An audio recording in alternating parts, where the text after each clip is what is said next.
Сәлеметсіздер ме? Бүгін біз сіздермен ұбт-да кездесетін атмосфера бөлімі бойынша сұрақтарды бірге талдайтын боламыз. Сонымен бізде бірінші сұрақ: жер шарын климаттық белдеулерге бөлген ғалым кім? Әрине, ол бізде Алисов деген жауабы дұрыс болады. Ол жер шарын барлығы 13 климаттық белдеуге бөлген, оны картадан көріп тұрсыздар. Біз оларды негізгі және өтпелі деп екіге бөлеміз. Негізгілерге бізде экваторлық, тропиктік, қоңыржай, арктикалық және антарктикалық белдеулер жатады. Сонда негізгілердің саны бізде 7, ал өтпелілердің саны бізде 6 болып тұр. Келесі сұрақта бізде өтпелі белдеулерді анықтау керекпіз. Олар жаңағы негізгі белдеулер арасындағы аралық белдеулер болып табылады. Екеуінің де қасиеттеріне ие болады. Соның алдарына бізде суб деген жалғау жалғанады, приставка қойылады. Субтропиктік, субарктикалық және субэкваторлық деген жауаптар болады. Келесі: жер бетінде төмен қысымды белдеулер.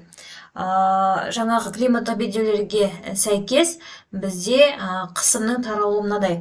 Экваторда бізде төмен қысым таралады, тропиктерде жоғарғы қысым, жаңағы қоңыржайларда төменгі қысым, полюстерде жоғарғы қысым болып табылады. Енді бұл жерде сұрақта бізде төмен қысымды анықтау керекпіз. Ол бізде экваторлық белдеу және қоңыржай белдеуі болады. Ал керісінше мына сұрақта бізде жоғарғы қысымды белдеулерді анықтау керек, олардың саны керек. Жоғарғы белдеу бізде тропиктерде, яғни 2 тропик және 2 полюстік белдеулерге, арктикалық және антарктикалық. Сонда бізде барлығы олардың саны 4 болып тұр. Келесі оңай сұрақ: атмосфераның негізін құрайтын зат, ол бізде әрине ауа. Ауа дегеніміз ол әртүрлі газдардың қоспасы, яғни ол 21% оттегінен, 78% азоттан және 1% басқа газдардан тұрады. Келесі ылғалдану коэффициентін анықтауға арналған есеп. Ол үшін біз оның формуласын әрине білуіміз керек. Алдарыңызда міне формуласы тұр. Ылғалдану коэффициентін анықтау үшін біз жауын-шашынның мөлшерін буланушылықтың мөлшеріне бөлуіміз қажет. Мұны, яғни бірінші есепте біз 400 мм-ді 600 мм-ге бөлеміз. Яғни бұл жерде бізде дұрыс жауабы 0,7. Келесіде дәл солай 500-ді 600-ға бөлеміз. Бұл жерде бізде 0,6 деген жауап болады. Келесі сұрақ: солтүстік Атлант ағысы мен батыс желдерінің әсерінен тұмандар жиі байқалатын ел. Әрине, бұл Ұлыбританияда. Ұлыбританияны бізде тұманды Альбион деп те атайды. Келесі: дала зонасы орналасқан климаттық белдеу. Дала зонасы бізде, есімізге түсірейік, Қазақстан арқылы да өтеді.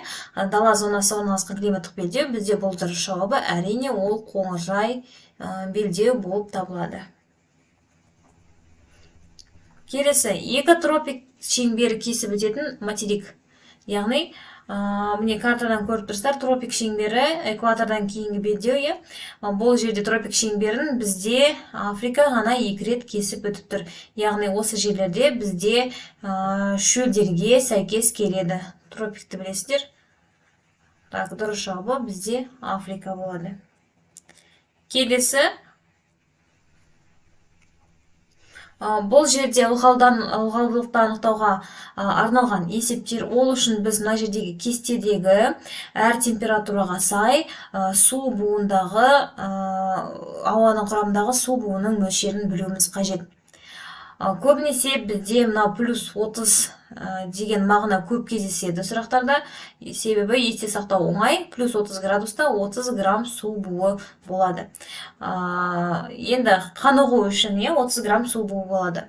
Енді мынадай сұрақ: плюс 30 градус температурада су буының мөлшері 50% дейді. Сонда оның құрамындағы су буының мөлшерін табуымыз керек. Бізде 100% 30 болып тұр, ал 50% сәйкесінше 15 граммға тең. Келесі тағы да міне 30 градус бойынша сұрақ: абсолюттік ылғалдылық 20 грамм. Сонда біз салыстырмалы ылғалдылықты анықтауымыз қажет, яғни ол процентпен анықтаймыз. Яғни плюс 30 градуста бізде болу керек 100% ол 30, ал 20 граммымыз бізде қанша болады? Сонда пропорция арқылы анықтасақ, ол бізде 66,6-ға тең болады. Келесі 10 градус бойынша. 10 градуста бізде 9 грамм су болу керек, ал бізде мында 6 грамм. 6 грамм сонда ол неше пайызға тең болады? Бұл жерде де бізде 66,6 пайызға тең. Келесі өте оңай сұрақ. Жер бетіне ауаның түсіретін күші ол бізде әрине атмосфералық қысым деп аталады. Келесі де оңай сұрақтар қатарынан ауа райын бақылайтын адамдар әрине ол метеорологтар. Бұл жерде мысалға ауа райын болжайтын адамдар дегенде сұрақ кездесуі мүмкін. Болжайтын адамдар олар синоптиктер деп аталады. Келесі сұрақ. Қазақстанның солтүстігіндегі жиынтық радиация мөлшері. Картадан көріп тұрғандарыңыздай, солтүстікте бізде сары түспен көрсетілген жиынтық радиацияның мөлшері 100-110 шамасында. Берілген жауаптардың ішінде бізде 100 килокалория шаршы сантиметрге деген жауап сәйкес келеді. Келесі, Қазақстанға әсері мол ауа массалары, негізгі бізге 3 ауа массалары әсер етеді. Олар қоңыррай, солтүстіктен бізде арктикалық суық ауа массалары әсер етеді, және Иран жақтан келетін бізде тропиктік жылы ауа массалары әсер етеді. Ауа массаларының түрлері бізде екіге бөлінеді. Олар континенттік болады және теңіздік болып келеді. Олар қасиеттеріне байланысты бір-бірінен айырмашылық жасайды. Келесі сұрақ қарайық. Континенттік ауа массасының теңіздік ауа массасынан айырмашылығы. Континенттік деген атынан айтып тұрғандай континентте қалыптасады, яғни оның ылғалы аз болады және қысы суық, жазы ыстық болып келеді. Сәйкесінше теңіздік оған қарама қарсы болып келеді. Келесі тағы да есеп. Бұл жерде бізде температура амплитудасын анықтау керек. Амплитуданың біз формуласын білуіміз қажет. Яғни амплитуданы анықтау үшін максимум температурадан минимум температураны біз азайтамыз.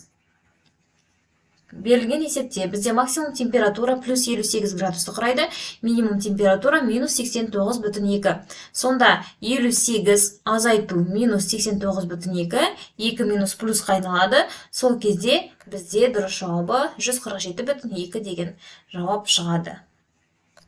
Келесі есепте дәл сондай, тек қана бізде кесте түрінде берілген. Бұл жерде максималды температура плюс 21, минималды температура минус 15 болып тұр. Сонда амплитуда 21 минус 15, минус пен минус плюс қайналады. Сонда амплитуда 36 градусқа тең. Ары қарай мынадай сұрақ. Егер саяхатқа шығар алдында аспанды тұманға ұқсас бір сыдырғы сұрғылт бұлт торлап алса, сіз күтетін жауынның түрі қандай? Яғни бұл жерде аспанды түгелімен тұтас бұлт торлаған қандай жауын шашын түрі түседі дейді. Бұл жерде бізге сәйкес келетін екі жауын түрі бар. Соның ішінен дұрысын анықтауымыз қажет. Ол үшін біз олардың айырмашылығын білуіміз қажет. Нөсер жаңбыр дегеніміз ол қысқа уақытта тез лезде жауып аяқталатын жаңбыр. Ал ақ жауын дегеніміз ұзақ уақыт, бір тәулік бойы, бірнеше тәулік бойы аспанды түгел бұлт торлап жауатын жаңбыр. Сонда бұл бізде дұрыс жауабы ақ жауын болады. Келесі температураның биіктік бойынша өзгерісіне байланысты сұрақ. Яғни таудың етегінде плюс 24 градус болса, таудың шыңында температура 0 градусқа тең. Сонда таудың биіктігін анықтау қажет. Ол үшін біз білеміз, температура әрбір 1 километр сайын бізде 6 градусқа төмендейтіндігін білеміз. Ал бізде температураның өзгерісі 24 градусты құрайды. Яғни плюс 24 пен 0-дің арасында 24 градус бар. 24-ті 6-ға бөлеміз, сонда 4 километр. 4 километр сәйкесінше 10 метр, 4000 метрге сәйкес келеді. Келесі ауа массаларының негізгі түрлері, негізгі деп тұр, яғни бұл жерде бізде суп приставкасы болатын жауаптар бізге сәйкес келмейді. Тек қана арктикалық, қоңыржай, тропиктік, экваторлық деген жауаптар бізге сәйкес келеді. Келесі мынадай сұрақ. Тропосфераның қысқа мерзімдік жай-күйі. Қысқа мерзімдік, яғни атмосфераның төменгі қабатының. Бұл жерде дұрыс жауабы бізде ауа райы болады. Себебі ауа райы бізде өзгермелі. Бірнеше сағаттың ішінде ауа райы құбылып өзгеріп кетуі мүмкін. Ал климат дегеніміз ол тұрақты тропосфераның жай-күйі, жылдар бойы қалыптасқан тұрақты жай-күйі. Келесі мынадай сұрақ. Жапонияның климаттық белдеулерін анықтауымыз қажет. Суретте көріп тұрғандарыңыздай, көп бөлігін бізде қоңыржай белдеу алып жатыр. Яғни, Жапония Қазақстанмен бірдей ендікте жатыр екен, қоңыржай ендікте. Бірақ оның климаты жұмсағырақ болып келеді, себебі онда мұхитқа жақын орналасқан. Ал Қазақстанда бізде қоңыржай континенттік климат. Жапонияда қоңыржай муссондық климат болып келеді. Сондықтан мына жерде біз қоңыржай континентті алмаймыз, себебі ол континенттің ортасында орналаспаған. Келесі субтропиктік деген жауабы және де тропиктік деген жауабын қабылдаймыз. Әрі қарай кеттік. Биіктеген сайын тау беткейлерінде қыста ауа температурасының жоғарылау құбылысын біз инверсия деп атаймыз. Оны есте сақтауымыз қажет. Әрі қарай жаңағы атмосфералық қысымға байланысты жаңа айтып кеттік. Ауаның жер бетіне түсіретін салмағы атмосфералық қысым деп айтылады. Енді оның қанша салмақ түсіретіндігін біз есте сақтауымыз қажет.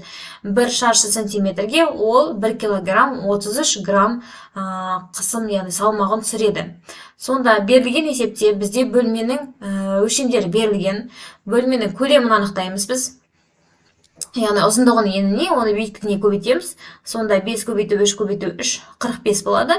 45-ті 1 килограмм 33 граммға көбейтсек, бізде 46 килограмм 485 грамм деген жауап шығады.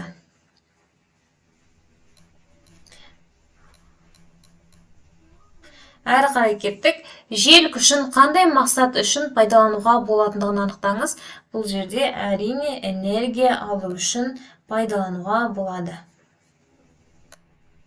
Келесі, атмосфераның жоғары қабаттарын зерттеу үшін қолданылатын құралды көрсетіңіз дейді.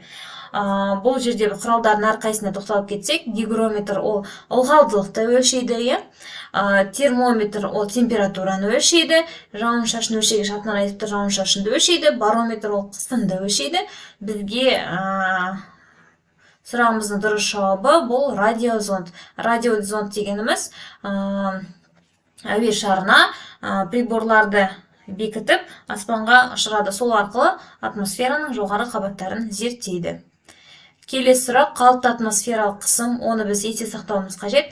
Қалыпты атмосфералық қысым 760 мм сынап бағанасы бойынша құрайды.